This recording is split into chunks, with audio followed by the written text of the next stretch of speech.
Hi everyone. For my second project proposal, I decided to use the research method of quantitative analysis as my unfamiliar topic.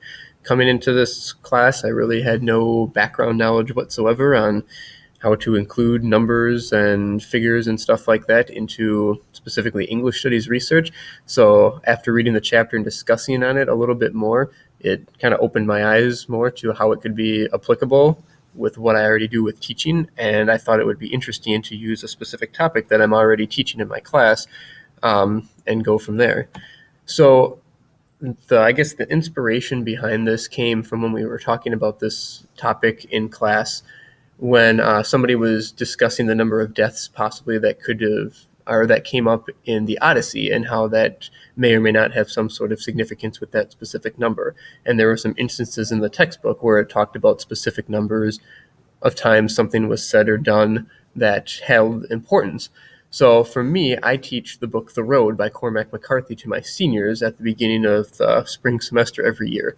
And one of the big topics that they talk about within that book is carrying the fire and just the word fire in general. So I thought it would be interesting to look up how often that book or how often that word is used within the book and try to figure out if there is some sort of meaning or significance that goes along with it.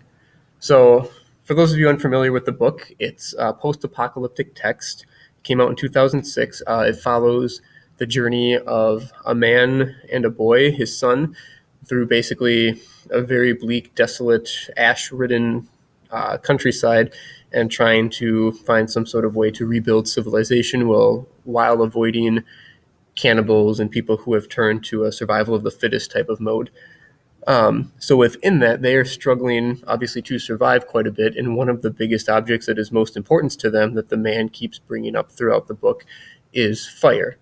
And when reading it actually this year for the class when I was teaching it, I started to make note of every mentioning of it within the book or the important ones within the book of what was going on within the scene because I already wanted to have that discussion with my seniors. We had already talked about it in years past, but I wanted to take it another step with what I was thinking originally. So this project actually just kind of helped taking that another step further.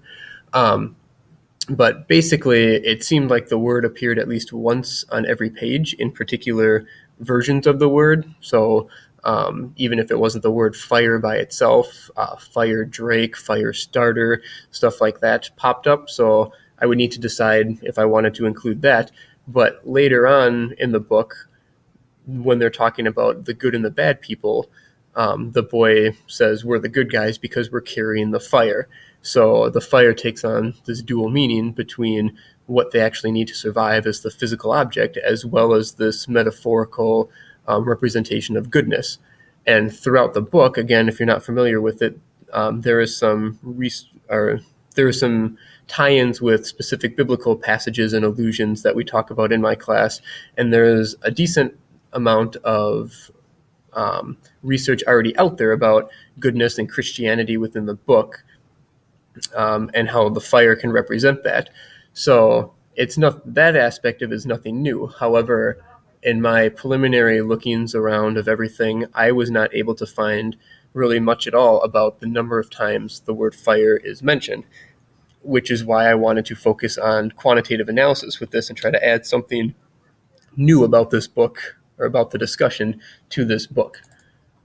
So I guess my general thought process would be I would have to reread the book and mark up every single mentioning of it. I did just find a PDF and did a control F of the word fire, and it came up with 157 mentionings of the word fire in some form on there. So it kind of helped. I am not a numerologist, so I don't know much about what the number 157 means, and my research so far hasn't found anything specific, but I'll kind of come back to my thoughts on that in a little bit. But I would reread the book, and for quantitative analysis in particular, one of the things I would do is have to break the book up into chunks or sections. And this book is unique in that it doesn't have chapters. It has breaks in the action that range from a page to a couple or a small paragraph, maybe a couple of pages if there's a long dialogue conversation. But it's really a bunch of short sections all spliced together and there aren't any chapters. So my original thinking would be that I would use just kind of the reading guide that I already have set up for my seniors. It's broken up into 10 specific sections that they have to read throughout the few weeks that we're reading the book. And I would just use that because it's already not arbitrarily designed, but kind of matched up with what's going on with the action and what we're going to be talking about in class. So it's not ideal, and I would probably have to go back and look at it, but I would break the book up into sections based on that and kind of track via a graph or something like that, some sort of visual, how many times the word fire appears in each specific section, and try to look at the peaks and valleys of everything to try to see if there's some sort of meaning with action scenes or walking scenes or kind of just dialogue in general. My initial thoughts, I haven't actually done this yet, but my initial thoughts would be that when the man and the boy are just kind of sitting around talking on their own, that would be when the word fire is brought up the most in their own narrative dialogue back and forth. And then as it gets closer to the end and they're trying to get their resolution of like carrying the fire to its completion, I think at the end it would kind of end on a high note as well. So in order to do all of this, I would read through the book, obviously, and then I would have to include some sort of my research that goes with it. So the first couple of sources that I have, my scholarly articles, I thought I would look at just kind of fire in general and how it is significant in the book, what has already been done. I wanted to look at some sort of biblical studies implications in general, as well as in the book already, to try to tie in maybe what this number could represent. And then I thought about trying to look at some sort of narrative importance or just kind of survival method that's given within the book that goes along with the number of times that fire is brought up. The reason, again, for the biblical part, there's one number given in the entire book, really the only concrete detail of anything that's given in the entire book, is when a specific event happens. It says the clock stopped at 1:17. And later on, 117, chapter and verse of a specific biblical book, is almost like specifically repeated word for word in a passage within the road. So my thought would be with the 157, maybe it could be a chapter and verse of something else that I could try to tie in some way. It doesn't have the exact representation like the clock.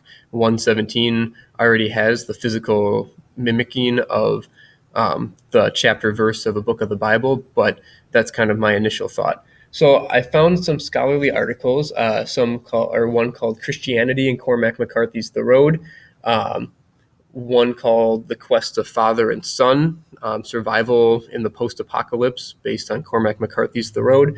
And then I had it down to a couple others that I would use as my final source. One is Analysis of Dialogue, that would look at the boy and the man, again, in particular when they're having their conversations and what their dialogue might have to do with the importance of the fire. Otherwise, ideology and survival within the Cormac McCarthy's The Road.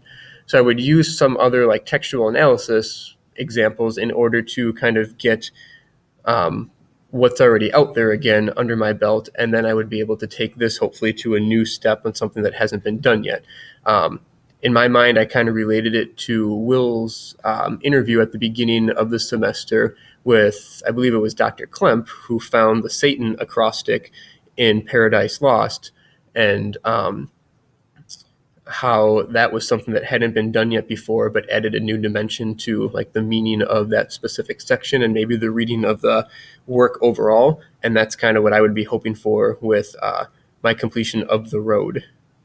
So my timeline, I think, would only be about a year from when it would take me to like now until I taught the book again. Like I said, by next year, I would hope that it could be hopefully finished up and ready to go. But otherwise, I don't think I would need any specific funding for this because it would all be done in front of me. I would continue to obviously research as well to get more background information, but the religious aspect and the relationship between the father and son, I would try to match up specifically with my graph that I would represent from the sections of the book and hopefully be able to come to some new conclusion. All right. Hope that was interesting for you, and thanks for listening.